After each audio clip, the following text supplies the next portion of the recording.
This is Where We Live. I'm Lucy Nalpathanchel. Connecticut is rich with history, but how much do you know about Hartford history? Coming up, historian Bill Hawsley will join us to talk about a new series starting at Capital Community College. That's later. Also, have you been taking more selfies than usual thanks to a certain Google app? The Google Arts and Culture app has gone viral. It pairs your selfie with portraits, even sculptures around the world that may look like you. Most of them aren't a perfect match, but is this app helping us connect to the arts in a meaningful way? We'll get the perspective of Kim Sayet, director of the Smithsonian National Portrait Gallery in Washington, D.C. That's coming up. First, the ice jams in the Connecticut and Housatonic rivers are amazing to look at, but they have created some problems. After being closed for a few days due to flooding and ice jams in the Housatonic River, Route 7 near Kent, Connecticut just reopened on Thursday. We reached Bruce Adams, first selectman of Kent, yesterday afternoon.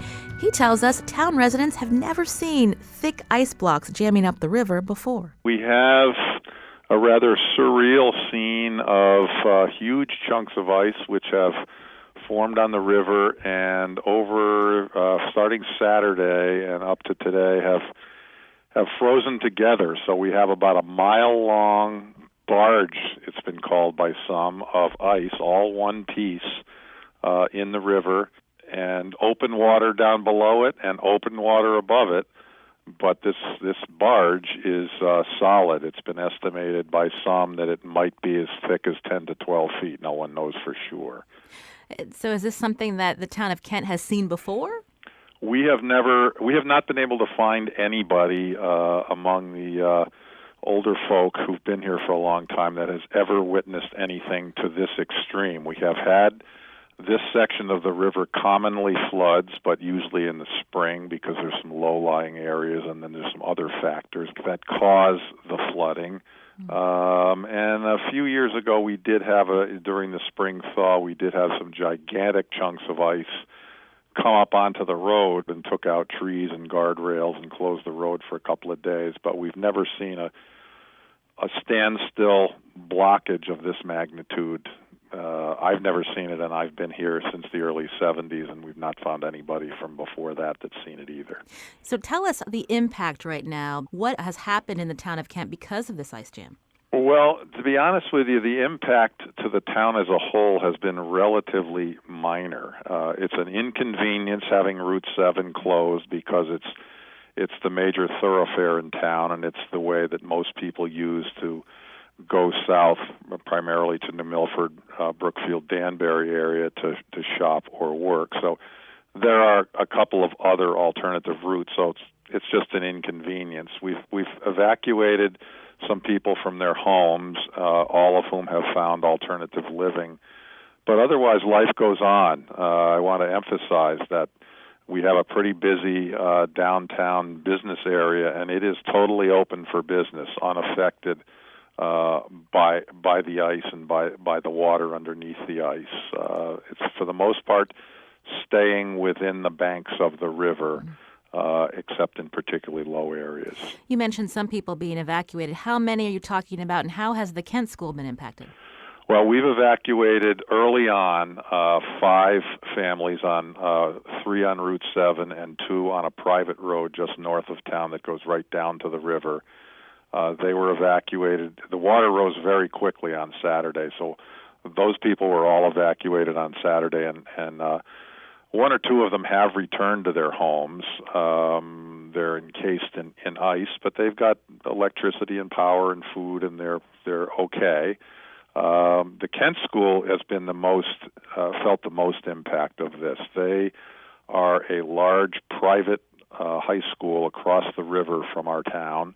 That has approximately 580 students from countries all over the world. And they came to our meeting on Sunday seeking input, and they got it as to whether they should send their students home, which they've done on a few occasions before, but not often. And so they've sent all those students either home or to live with families in the greater area. Until further notice. At last night's meeting, I did hear that they were considering bringing their students back this Sunday, but by the end of the meeting, I also heard that they were considering extending that to Wednesday. So I haven't heard a final decision yet, though. You mentioned a meeting. I know there was one the other night with you and other officials. I mean, what ideas have been proposed to deal with this ice jam, with the weather fluctuating so much? Are you worried about possible more flooding that could impact your town? Well, first of all, nothing has been put forth to remove it. There's talk of dynamite and cranes with wrecking balls and that sort of thing, and none of those options have been discussed. I know they have an icebreaker on the Connecticut River. We couldn't get an icebreaker on this river, even if we wanted to, for a lot of different reasons. So none of those options are being considered. So we're at the mercy of Mother Nature. Our key speaker at last night's meeting was a hydrologist from the National Weather Service in Albany, and she presented us with lots of good information, but she readily admitted that neither she nor anyone else can predict what's going to happen. We've got some warm weather coming, but she said we'd need to have some average temperatures in the low to mid 40s for 3 or 4 days for it to have much effect, and we're just going to see those higher temperatures during the daytime. The nighttime hours are going to go back below freezing. So how much of an effect that warm-up will have remains to be seen. And then we're expecting some rain, half to an inch, Monday, Tuesday. That could have a positive effect in terms of melting things and getting things moving, or it could have a negative effect in terms of flooding. Right now, the river has actually dropped since this event began officially on Saturday. The water level has dropped by 50 inches, primarily because none of the tributaries that feed into the Housatonic River are running. They're all frozen, so nothing's coming into the river. So it's general belief that there's probably a pretty good-sized gap between the bottom of the ice and the top of the water. So the general feeling is that the only thing that will move this ice is water movement, and the water, it seems, is quite far from the ice. So we may be looking at this ice pack for a while. Your town's been getting a lot of attention, national attention. I understand the Weather Channel crew was there. We had Jim Cantor from the Weather Channel here. He's a rock star in the weather world, and we had people coming over just to meet Jim. And I didn't see it, but apparently he broadcast live from our ice barge on the Weather Channel. I'm talking to the first selectman of the town of Kent, Bruce Adams, about this large ice jam along the Housatonic impacting parts of the town. We also know of ice jams along the Connecticut River impacting shoreline towns like Haddam. I'm curious, Selectman Adams, about the geography of the Housatonic River and how it's unique that it has caught that this problem has been started in the first place. I'm glad to ask, because that's something that I've learned in this process. I've lived and worked here since '72, and I didn't know this. So what we have is the Housatonic has its headwaters up in a small town just north of Pittsfield, Massachusetts, and for the most part, the river is straight from Pittsfield down to just north of here. Well, in Kent, there are a few factors that contributed to this ice dam. Number one is there are two 90-degree turns right here at the town of Kent. Number two, there are some narrowing of the waterway called choke points where the river narrows down. Number three, the area that's frozen runs very, very slowly. If you came by in the summer, for example, you'd have to look hard to see if it's even moving. Number four, the river, we found out in talking to the rowing coach at Kent School, who spends his whole spring on the river, is only in most places where the ice dam is only 5 feet deep. There are a few areas that are deeper than that, down to 10 or so, but only about 5 feet deep. So all of those factors do lead to flooding here fairly commonly in the spring, and are the factors that cause the ice to jam up here and not the town just north of us is Cornwall, and from what I'm told, I haven't been up there, but what I'm told is the water is open and running just north of us, and the water is open and running just south of us, and there are rapids in both of those places, so that's another factor that there's more pitch to the river north and south than we have here in Kent. So I understand, Selectman Adams, that for the most part, the town of Kent has not seen a severe impact because of this ice jam causing a lot of flooding. But you had declared a local civil preparedness emergency. Can you just explain to us what that means and how it's different from, then, say, a state of emergency? I'm glad you used the proper term because most people don't. You're exactly right. It's a civil preparedness emergency, which is not a state of emergency where you'll be seeing the governor on TV or federal aid or anything like that. It is simply a declaration by the first selectman or mayor of the town that opens up a lot of potential doors for help, the main one being from the Connecticut Department of Emergency Management and Homeland Security. We're part of what's called Region 5 in that department, which covers from the Massachusetts border to the north all the way down to Long Island Sound, basically west of Hartford. So a big area. So all those towns that comprise Region 5 have various resources. So it makes all those resources available to us. So right now we have in our possession on site from various locations 4 or 5 electronic message boards, a large quantity of sandbags, which if we decide to use them, we have to fill them. We don't know whether we'll use them or not.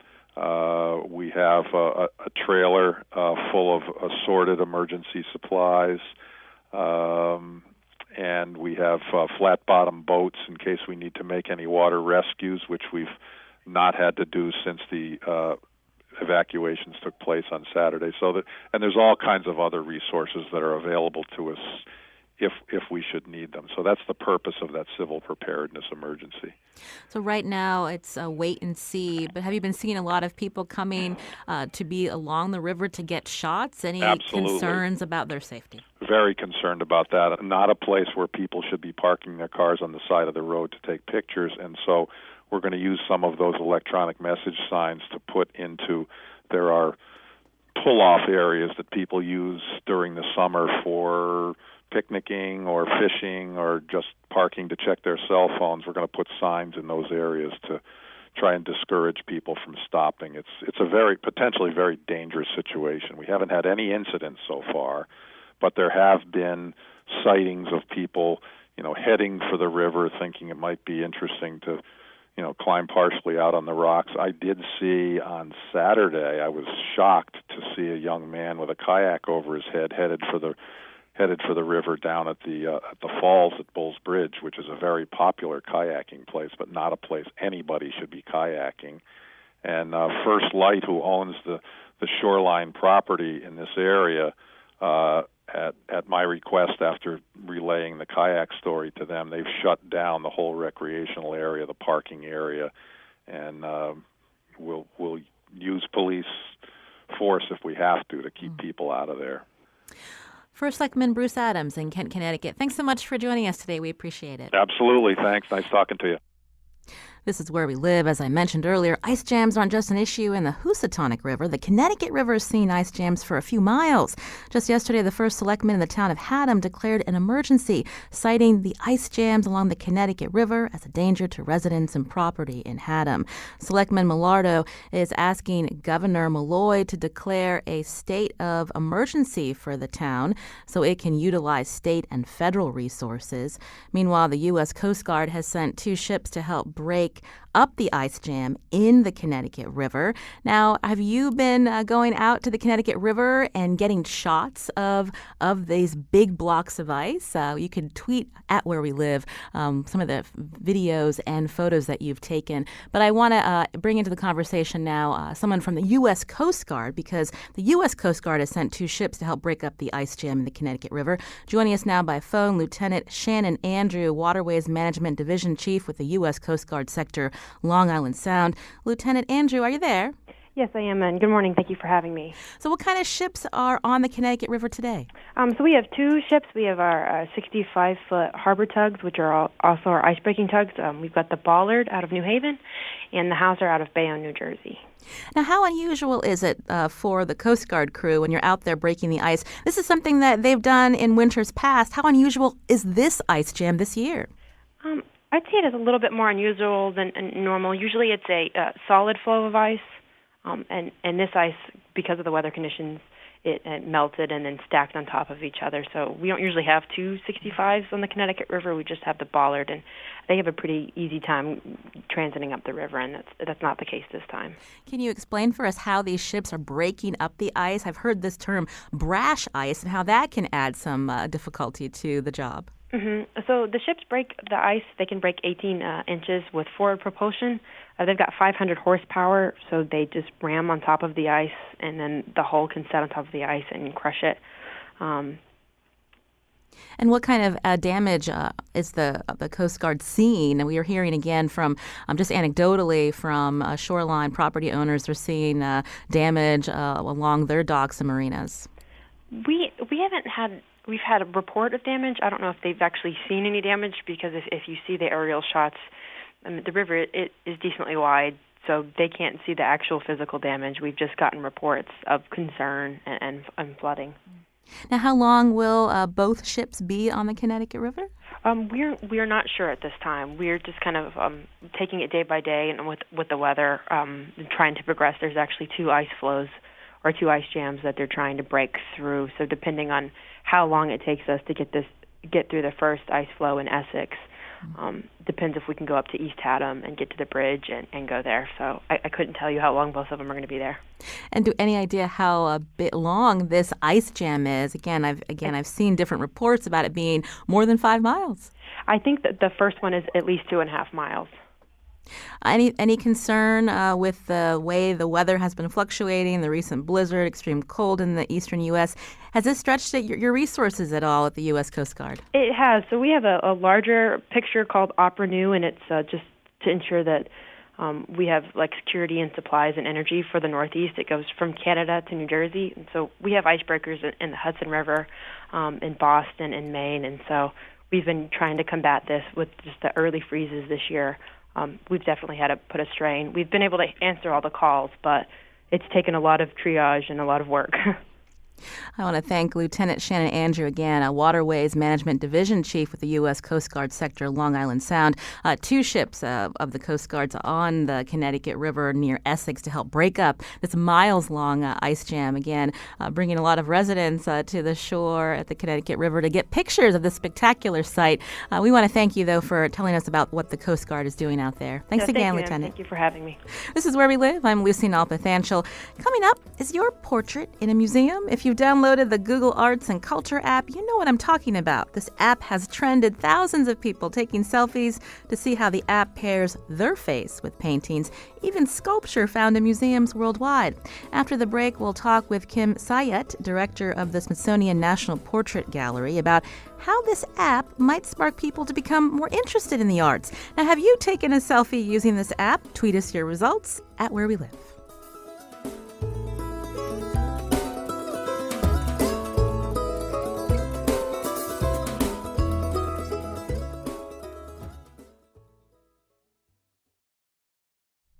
This is Where We Live. I'm Lucy Nalpathanchel. Have you taken more selfies lately thanks to that Google Arts and Culture app? The app has a feature that allows anyone with a smartphone to take a selfie. The app then instantly sorts through portraits found in museums worldwide to find your art twin. Have you tried it? Share your art selfie with at Where We Live. The Where We Live team has shared ours as well at Where We Live on Twitter, and we can't wait to see your results. Now, producer Carmen Baskoff wins hands down despite being matched with a painting of a baby's face. The app has not perfected the art of finding your exact doppelganger, but it hasn't stopped most of us from trying. That being said, is this app allowing people to connect to art in museums in a meaningful way? Joining us now by phone is Kim Sayet, director of the Smithsonian National Portrait Gallery in Washington, D.C. Kim, welcome to the show. Hi, Lucy. Good morning. I understand your doppelganger is Eleanor Roosevelt. Yes, indeed. I couldn't be more pleased. I think she's an amazing person, and I'm very excited to be paired with her. For those listeners who may not have tried this app, tell us how they're able to match people's faces, or try to anyway, with works around the world, including even sculpture. Well, you download the app, which is very smart of Google, because I believe the last time I read, something like 20 million people have done so. And then you take a selfie and it automatically sorts through all of the thousands of portraits that they have downloaded from museums around the world and makes a match. I was only a 44% with Eleanor Roosevelt, but I understand that that's, pretty much the norm. I don't think I've seen anyone do much more than a 65%. Now, I mentioned that you're director of the Smithsonian National Portrait Gallery. Any you or your friends match with what is in your collection? I did not match with anyone in my collection, although it's rather interesting because the portrait of Eleanor is in the White House and the companion picture of her husband, Franklin Roosevelt, is in the portrait gallery. So, and it's by the same artist. So I know the work very, very well. Why do you think people are so interested in this app?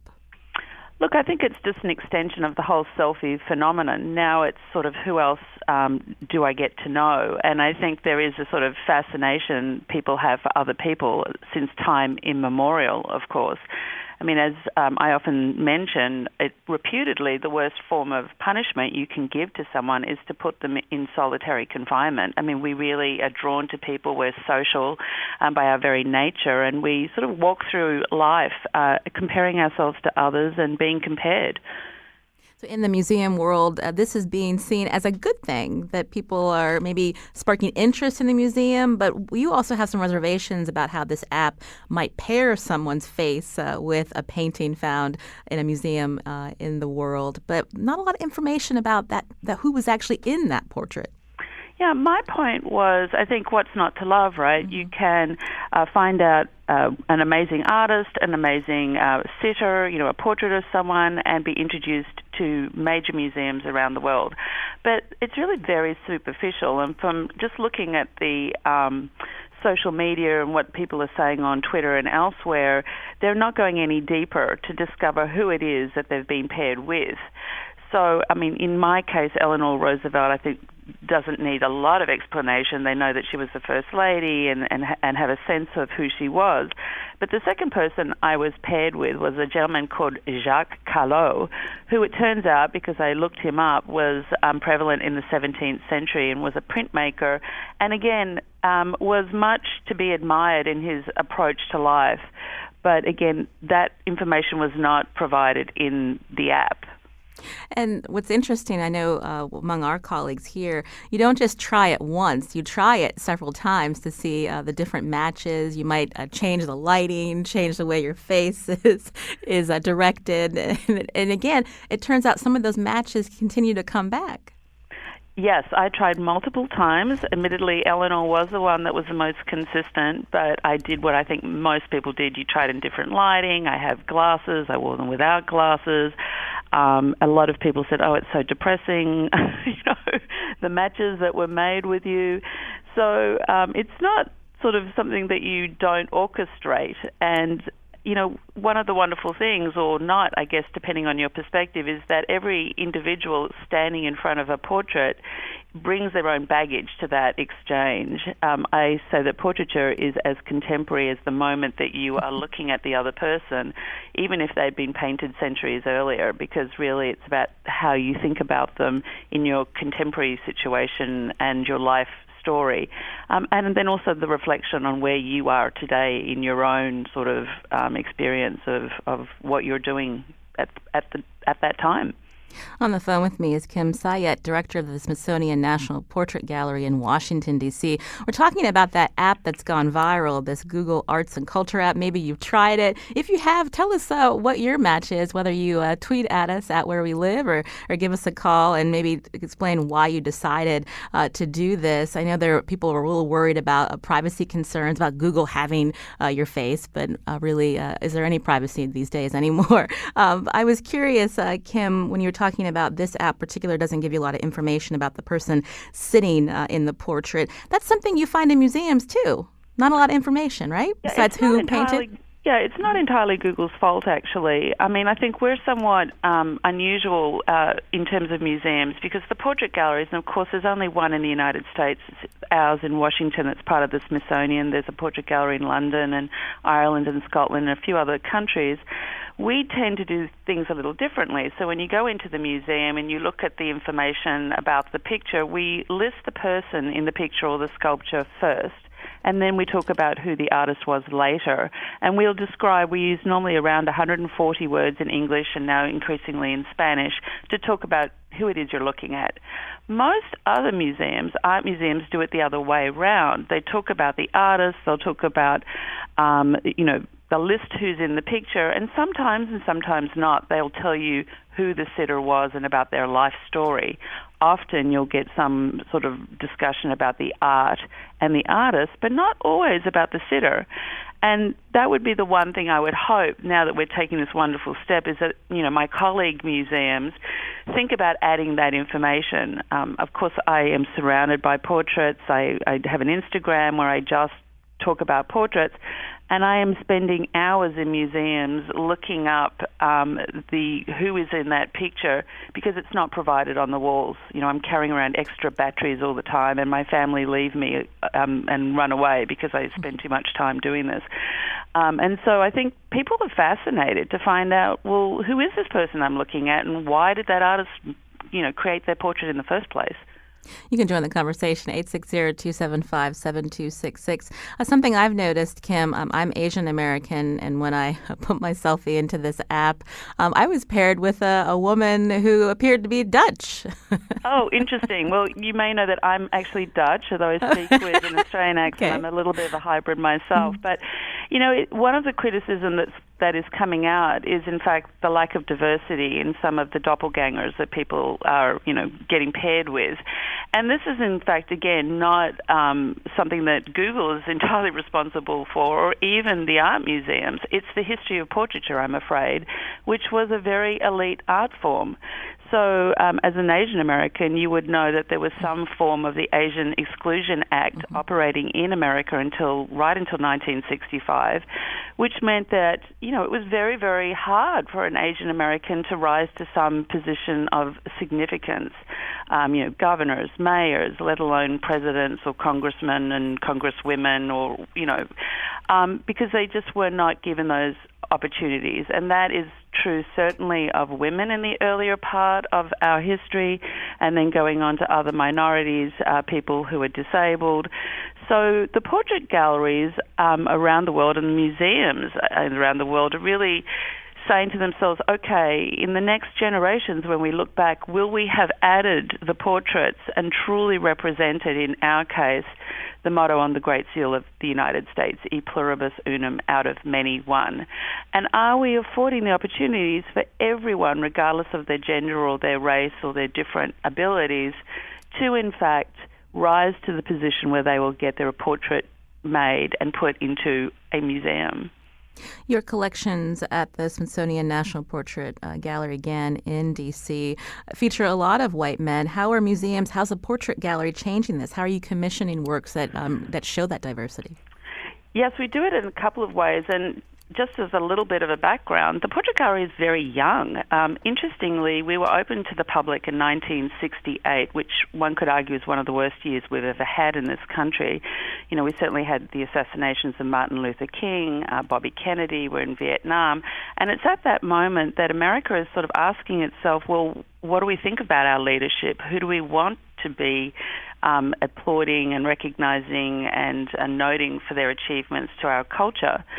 So when we started out, we did not have a full collection of the presidents. We do now. Of course, up until recently, they've all been white men. And there's a large part of the real estate, for want of a better term, given over to a permanent exhibition of America's presidents. But then what we are very much looking to say is, well, what temporary exhibitions can we bring in that really bring that diversity? And how can we think about what we call the presence of absence? So we have a dance company in residence that is very diverse and really talks about human emotion and achievement that is inspired by our exhibitions. We have a performance series called Identify, which we ask and commission artists to think about race and gender. But more and more, we're commissioning, exactly as you said. We're identifying people and saying, we need to find somebody who can do a wonderful portrait of them so that future generations will have the benefit of seeing them in the collection. I understand the Obama presidential portrait will be unveiled soon. Will this portrait, challenge what the traditional presidential portrait has been? Yes, absolutely. It's going to be very exciting. It happens on February the 12th. The two artists chosen by the Obamas in consultation with our curatorial staff and the White House are Kehinde Wiley for the president and Amy Sherald for Michelle Obama. They're the first time that African-American artists have been chosen to do the official pictures, and they bring both of them this really fresh and exciting perspective. Both of them, certainly Kehinde is coming out of this tradition of hip-hop. They're very brightly coloured traditionally. If you look at his other pictures, we have a fabulous canvas of LL Cool J in the gallery that he's done. And I'm super excited for the world to see them. I think we'll all be it's a feel-good moment for everybody. We were talking again about these art selfies through this Google app that's gone viral. It's called the Arts and Culture app. On the phone with me, Kim Sayet, director of the Smithsonian National Portrait Gallery in Washington, D.C. When we look at portraits, there's a certain style, a certain talent to be able to paint these kinds of portraits. But when you look at a selfie, all you need is to have a smartphone. Is that changing up what we think of it as portraits, Kim? Yes and no. I do think that a lot of selfies, to be quite honest, are not particularly portraiture because they are good souvenirs. They're really interesting to your family and your friends. You share them on social media. But really, let's face it, for a lot of us, they're just boring and, okay, that's fine.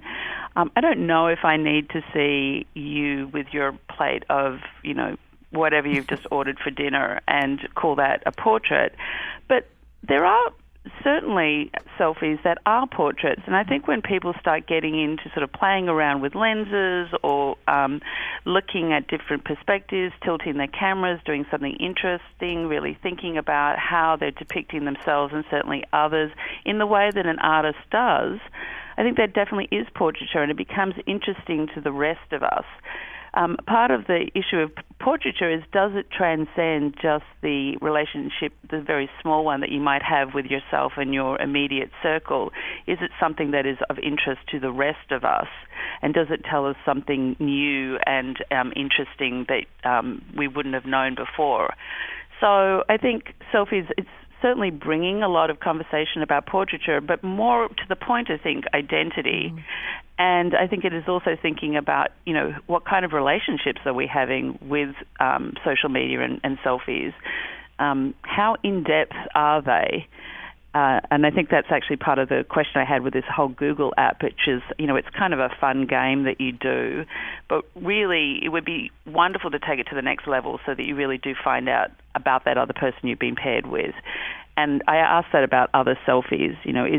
Is a selfie such that somebody who doesn't know you or the person that you've taken going to be someone you want to know more about and meet?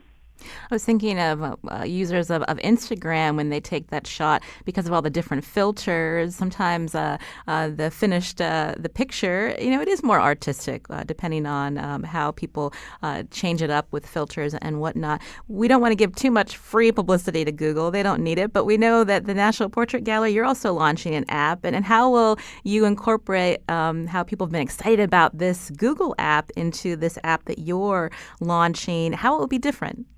Well, we have also added our portraits to the app that they use. I think right now there's about 200 of our portraits that you can find out. And, of course, we have a website. We've just reopened the America's Presidents Gallery, where there'll be a special website just on the presidents. To be truthful, we're still trying to work it out. In the America's Presidents Gallery, we actually have touch tables, and we deliberately did that so that people could stand around in a group and have a conversation and really engage both with each other and the art. one of the things I would really like to get away from is that people walking around museums and really kind of glued to their phones and not actually taking in the environment or being with others and present in the space. Having said that, I think it's tremendous if you take a selfie of yourself in the museum. Again, it's a souvenir that you've been there. It makes us very happy when we see pictures of others in our spaces. But I think it's, really interesting too when I walk through the gallery to see how few people are using their phones. It, in an interesting way, is a time to disconnect, to be with somebody else, to learn something about someone else, and to walk away later on having learned something, hopefully, about yourself. Any concern, Kim, that with this technology at our fingertips, that people, while they may be engaging with the app, they're not going to step out of their house and head to their local museum? We had that worry now a couple of decades ago when we started digitizing artworks and putting them out on the internet. And there was a fear on the museums that we were kind of digitizing ourselves out of existence. The truth was exactly the opposite. We found that people love to see that work of art on the screen and say, well, I really want to go and see it in person.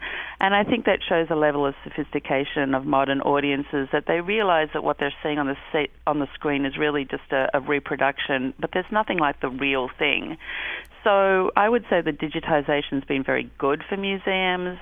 People know what's there. They can find out what they can come to see, but they do make the effort to come and have a look in person. I want to thank Kim Sayet, director of the Smithsonian National Portrait Gallery in Washington, D.C. You mentioned the Obama presidential portrait to be unveiled February 12th. Have you seen it? I have seen them, yes.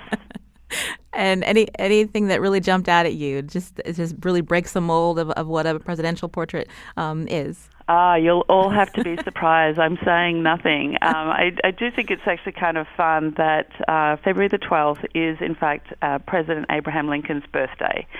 So there is a method to the timing of this as well. We think it's kind of fun. Well, we appreciate your perspective. Again, Kim Sayet, director of the Smithsonian National Portrait Gallery in Washington, D.C. Kim, thanks again. Thank you. Be well. This is Where We Live. I'm Lucy Nalpathanchel. Up next, do you know your Hartford history? If not, a new series launching at Capital Community College in the next few weeks will bring you up to speed. Historian William Hosley will explain after the break, and you can join the conversation too. 860-275-7266. Find us on Facebook and Twitter at Where We Live.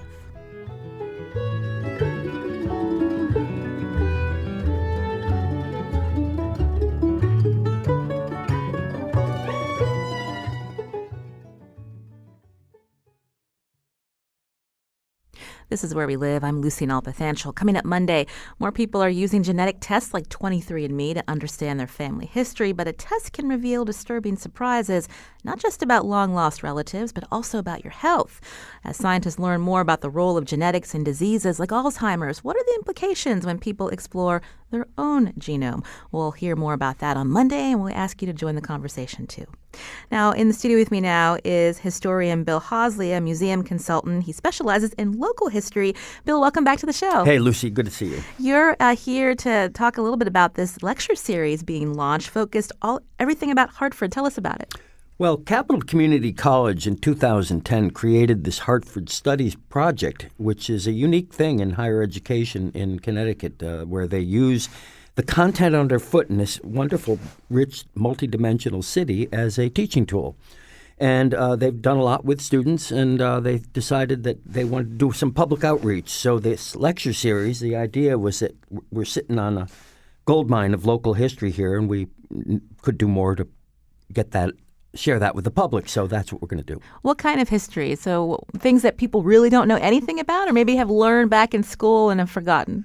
Well, I think the topics we're exploring are actually things people don't know much about. I mean, one of the arguments is that Connecticut, because it's been around, been part of the American stories for 10,000 years, and Native Americans settled here, and then Europeans for almost 380 years, that there's sort of the American story plays out right underfoot, almost the whole of it. So, there are some epic, nationally known stories, but there are also a lot of ones that that are just local and regional stories that are, we think important for people to know.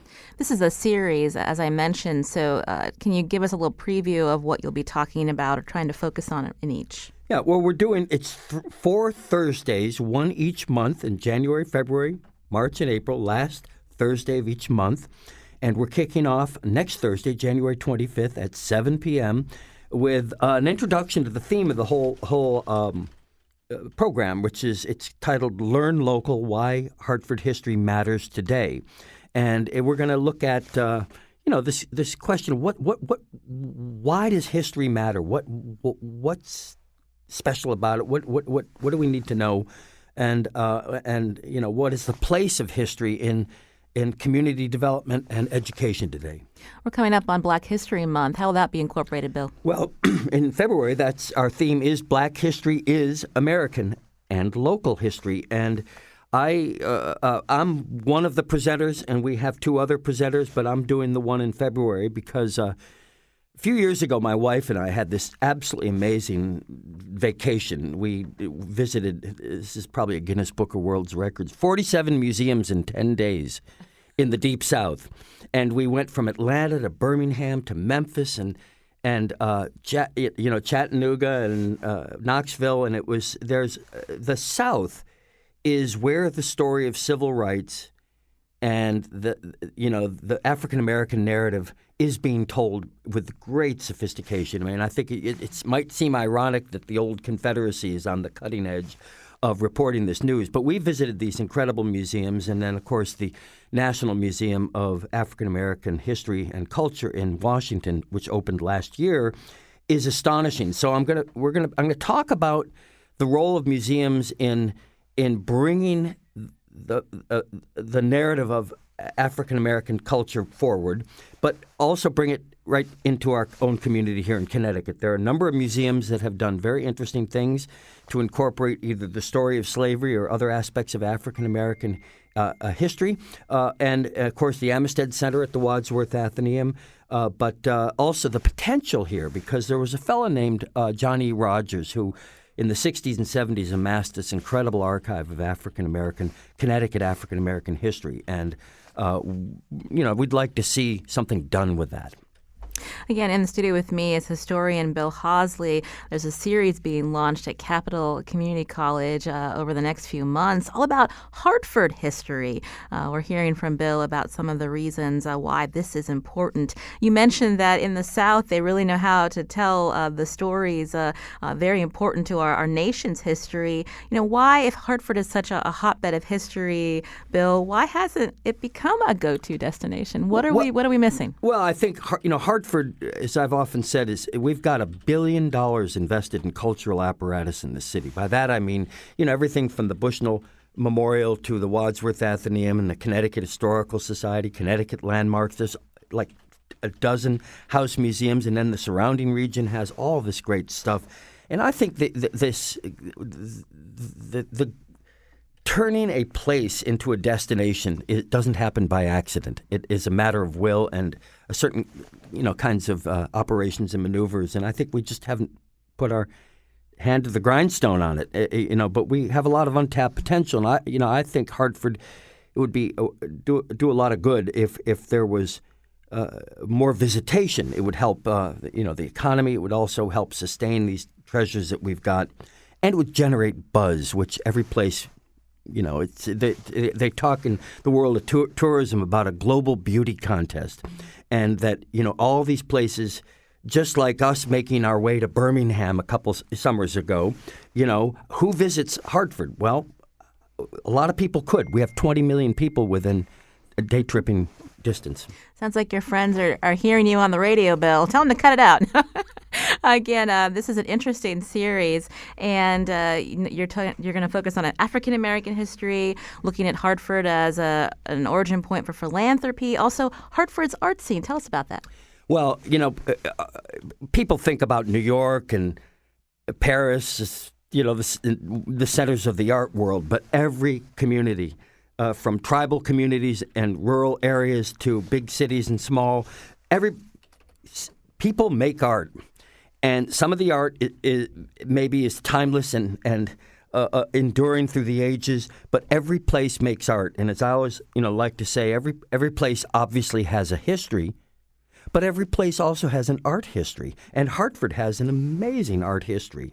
That you could say goes back to the 17th century, but Gary Noble, who will speak on this topic on April 26th, has done this amazing, obsessive, in-depth study of, what was going on in the Hartford art scene during the late 19th and early 20th century. And it was just explosive and very, very interesting and had national influence. And this is a story that has never been told. Bill, you're a longtime lover of history. When you hold these kinds of events, audience might skew a little older. How do you get more young people engaged? Well, it depends on the topics. I mean, I think I'm being 60 myself. I can't say exactly what it's like being a young person, though I have two children that are in their 20s. And I think that there is, in this moment in Hartford, a growing interest in the sort of civic spirit of a place and how you, again, create a dynamic, vibrant community. And I think young people are very interested in that. The people that are that like cycling and are moving into cities and that are promoting things like transit-oriented development and maybe moving into some of these apartments are thinking, okay, well, what are some of the elements of a strong, sustainable, vibrant community? And one of those, for sure, is an awareness of the stories that connect us to one another. And I think that this series should be of interest to people of all ages. I mean, the old guys and men and women are going to be gone, and then we're going to have to pass the baton to, as we are happy to do, to a next generation to keep the storytelling going. Often in Connecticut, there's a focus on people leaving the state. We know that young professionals do move here who may not know about the history of Hartford. What are ways to get them more engaged to even know about this history in their backyard? Well, invite them to come on down. This is a free public series. And, actually the first one is at 7 p.m. And just beforehand, there is a 5:30 p.m. Reception introducing the new director of the Connecticut Humanities Council at the same place at Capital Community College, which is at, 950 in the old G. Fox building, 950 Main Street. Free parking for those that need it, validated parking in the Morgan lot. But the point is they could come at 5:30 and have a reception and meet the new head of Connecticut Humanities, stick around and learn about why Hartford history matters from yours truly at 7 p.m. And there'll be some refreshments. And it's a social thing. Come, let's do it. Well, I want to thank Bill Hosley again. He is a museum consultant and historian who specializes in local history. I think you've given us enough to tease us to come and get some specifics on some of these talks. So thank you again, so much, Bill, for coming on. Today's show produced by Carmen Baskoff. Special thanks to Lydia Brown. Our technical producer is Kyone Wolf. WNPR's executive producer is Katie Tolarski. If you want to learn more about this series, we can tweet it out and also put it on our website, WNPR.org/where we live. I'm Lucy Nalpathanchel. Thanks always for listening. Have a great weekend.